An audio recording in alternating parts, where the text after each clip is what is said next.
நெல்லை மாவட்டம் மூன்றடிப்பு அருகே கார் மோதி பைக்கில் சென்ற தொழிலாளி உயிரிழந்திருக்கிறார். அண்மை செய்தியாக பார்த்து வருகிறோம். கூடுதல் விவரங்களோடு செய்தியாளர் சிவமணி இணைக்கிறார். சிவமணி, விவரங்கள்.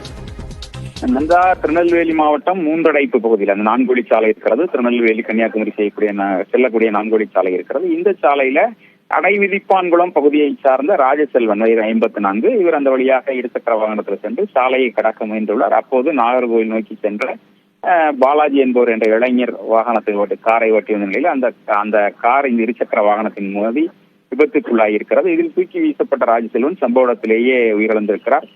தூக்கி வீசப்பட்ட நிலையில இருசக்கர வாகனம் தீப்பிடித்த ஒரு ஆய்வின் காரணமாக தீப்பிடித்து எரிந்திருக்கிறது. வாகனம் முழுமையாக தீப்பிடித்து எரிந்த நிலையில அதனை இவரை மீட்டு, அதாவது உயிரிழந்தவரை மீட்டு திருநெல்வேலி அரசு மருத்துவக் கல்லூரி மருத்துவமனைக்கு உடற்கூறு பரிசோதனைக்காக அனுப்பி வைத்திருக்கிறார்கள். அந்த வாகனம் முழுமையாக தீக்கிரையாகி இருக்கிறது. அதனை அணைக்க முயன்ற போது முழுமையாக எரிந்து தீக்கிரையாகி இருக்கிறது. இந்த சம்பவத்தின் காரணமாக கன்னியாகுமரி மாவட்டம் நாகர்கோவிலை அடுத்த சுசீந்திரம் பகுதியை சார்ந்த பாலாஜி என்பவரை பிடித்து காவல்துறை விசாரணை நடத்தி வருகிறார்கள். மூன்றடைப்பு போலீசார் இது தொடர்பாக வழக்கு பதிவு செய்துள்ளனர். நன்றி சிவமணி, விவரங்களுக்கு.